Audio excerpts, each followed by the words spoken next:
विधानसभा क्षेत्र के जो हमारे जिम्मेदार साथी हैं,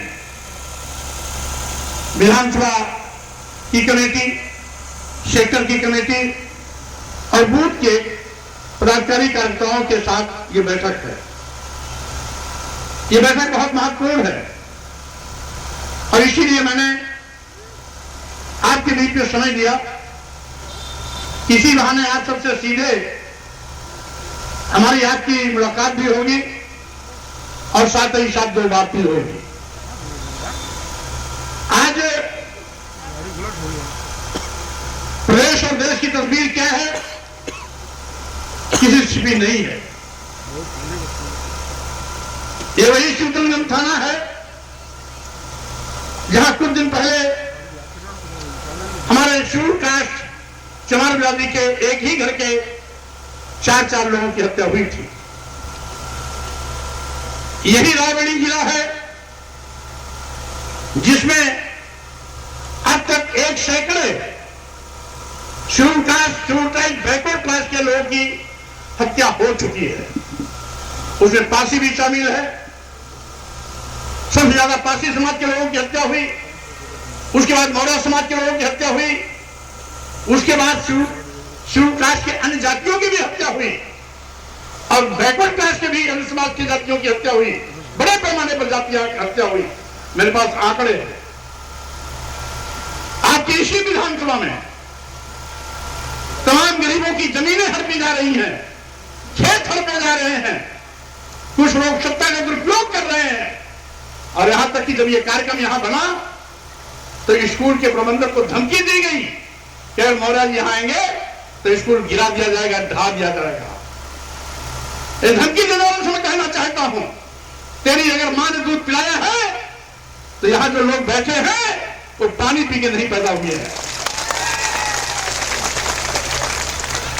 और अगर हम तो चाहते हैं तुम विद्यालय गिरा दो,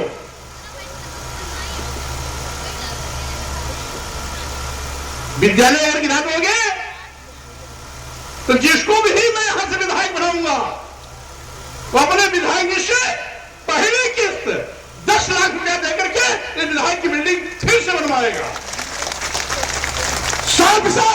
जिंदाबाद जिंदाबाद। और साथ ही साथ आप जानते हो चिलोई में तहसील मैंने ही बनवाई थी।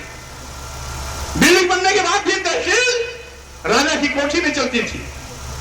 एक बार मेरी चिलोई में मीटिंग थी, कार्यकर्ताओं ने बताया,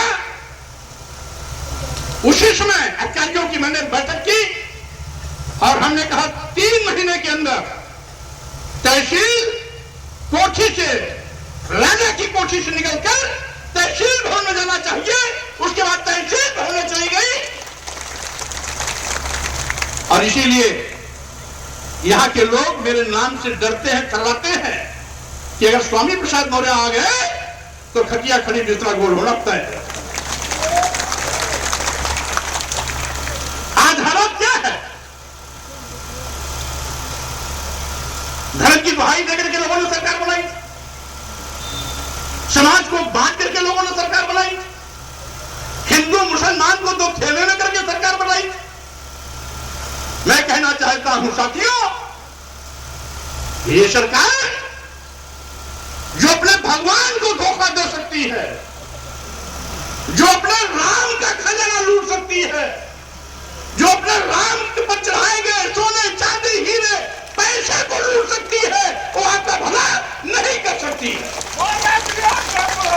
हम आपके साथ हैं, संघर्ष करो, हम आपके साथ हैं, स्वामी प्रसाद मौर्य संघर्ष करो, हम आपके साथ हैं। इसलिए मैं कहना चाहता हूं,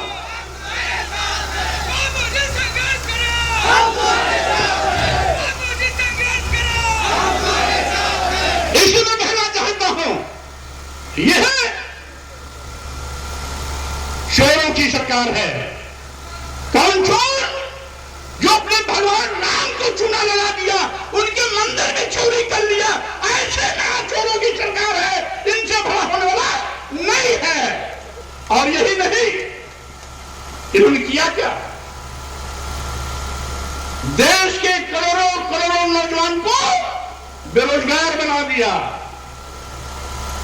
जब से इनकी आई सरकार, सरकारी नौकरियों की भर्ती बंद।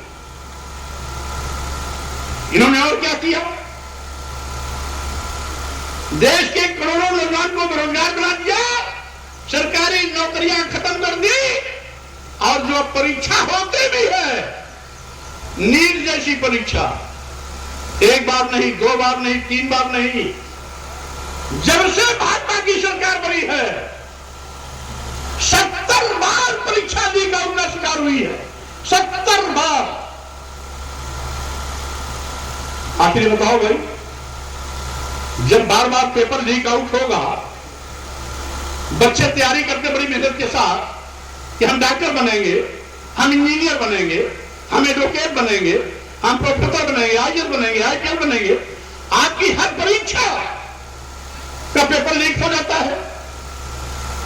इसका मतलब है यह देश के करोड़ों करोड़ों नौजवान को गरीब, लाचार, बदहाल जिंदगी जीने के लिए मजबूर कर रहे हैं।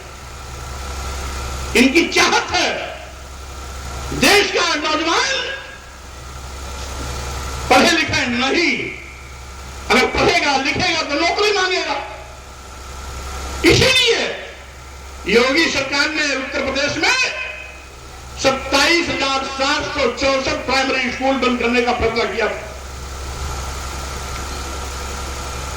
यह केवल अपनी जनता पार्टी थी जिसने लखनऊ में विशाल धरना प्रदर्शन किया, जिलों पर धरना प्रदर्शन किया, तहसीलों में बाइक रैली के माध्यम से इसका विरोध किया। 3 महीने बाद योगी सरकार को स्कूल बंद करने का फैसला वापस लेना पड़ा था। ये अपनी जनता पार्टी की पहली जीत, ये अपनी जनता पार्टी की पहली जीत थी जब योगी सरकार को अपना फैसला वापस लेना पड़ा। वैसे भी आप जानते हो, नीति आयोग, हमारे कुछ पेपर वाले बैठे कि बाद में बाइट लेंगे, हम पहले बता दे रहे हैं, ऐसा ऐसा मैटर दूंगा कि आपको कोई दूसरा नहीं देगा। मोदी जी 2014 में प्रधानमंत्री बने, आज 26 लगा हुआ है। नीति आयोग भारत सरकार का एक नीति आयोग है, जो स्वामी प्रसाद मौर्य का आयोग नहीं है, मोदी जी का आयोग। नीति आयोग की रिपोर्ट के मुताबिक 2014 से लेकर 2024 तक 94,000 सरकारी प्राइमरी और जूनियर हाई स्कूल बंद हुए हैं। पूरे देश में 94,000 प्राइमरी और जूनियर हाई स्कूल बंद हुए हैं, सरकारी स्कूल बंद हुए हैं। नीति आयोग की रिपोर्ट के मुताबिक प्रतिदिन 25 स्कूल बंद होने का औसत पड़ रहा है। यानी एक साल में लगभग 1,125 स्कूल, अगर 25 स्कूल को 365 से गुणा करिए तो एक साल में 9,125 स्कूल लगभग आते हैं, 25 या 23 ऐसे आते हैं।